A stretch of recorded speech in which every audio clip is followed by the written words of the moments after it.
Muito obrigado, Sr. Presidente. Cumprimento também as senhoras e os senhores deputados, cumprimento o Sr. Secretário de Estado da Juventude e do Desporto e, após um conjunto de audições que temos vindo a realizar sobre esta proposta de lei, é do entendimento do Grupo Parlamentar do PSD que ela merece uma concordância generalizada pelo setor desportivo e que a maior parte das entidades aqui já ouvidas destacam uma concordância genérica com os objetivos e com os meios que esta proposta de lei quer introduzir no novo regime das sociedades desportivas.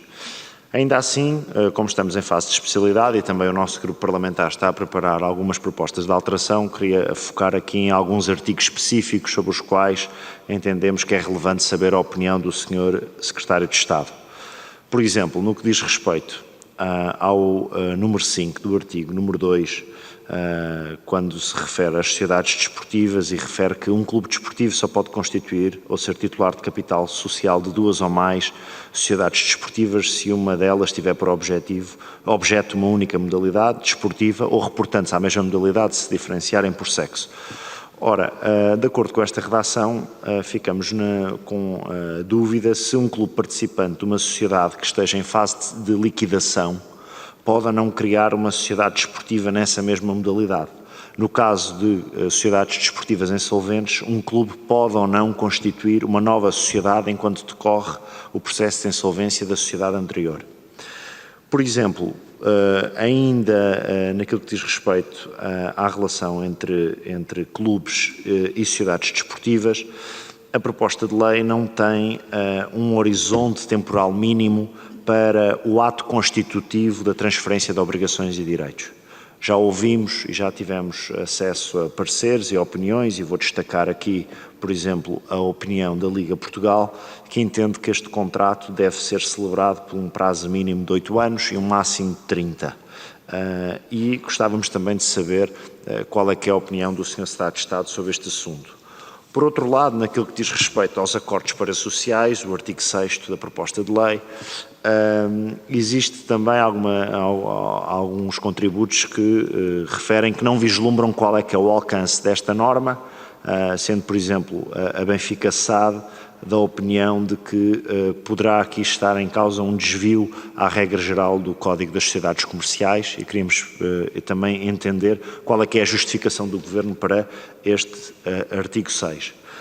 Naquilo que diz respeito ao reforço do capital social, em que a proposta de lei prevê um regime de capital social mínimo progressivo, de modo a prefazer 5 anos após a respectiva criação, um montante igual a 30% da média do ativo da sociedade nos primeiros 4 anos da sua existência sob pena da exclusão das competições.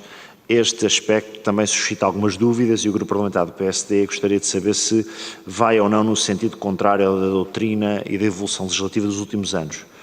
E se esta regra é aplicável às novas sociedades ou aplica-se às sociedades existentes. No caso de se aplicar às existentes, contam-se os 5 anos da Constituição ou da entrada em vigor da nova lei.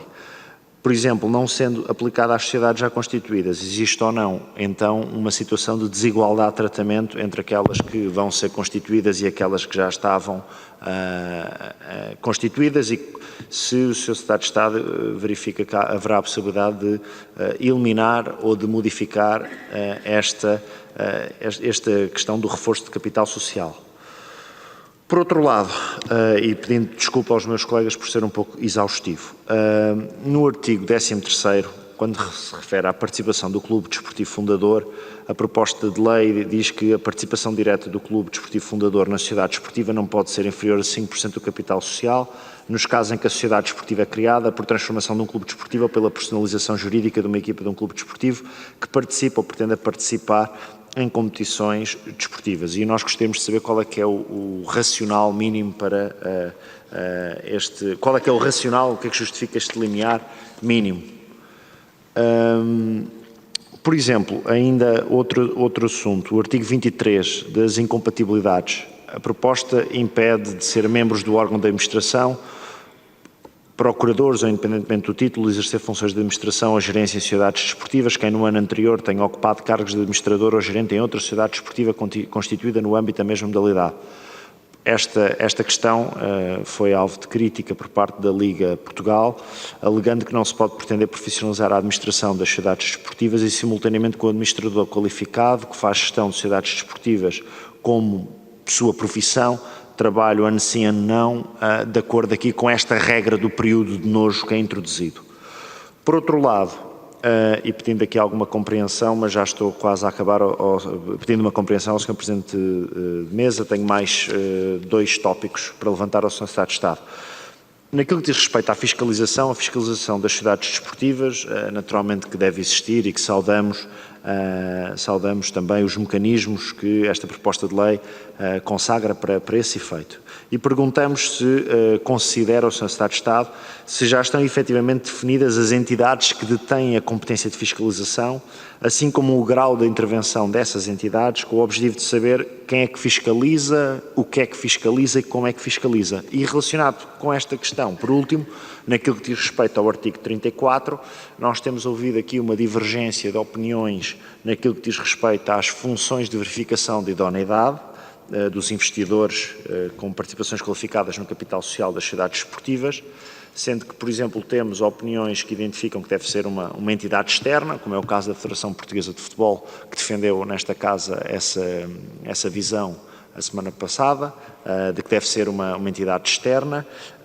Ao contrário, temos aqui a posição da Liga Portugal, que entende que se deverá ir para um mecanismo autorregulatório através da Comissão de Auditoria da Liga, e nós também gostávamos aqui de saber qual é que é a opinião do Sr. Secretário de Estado. E agradecendo a tolerância, estas são as questões que o Grupo Parlamentar do PSD teria para lhe colocar. Muito obrigado.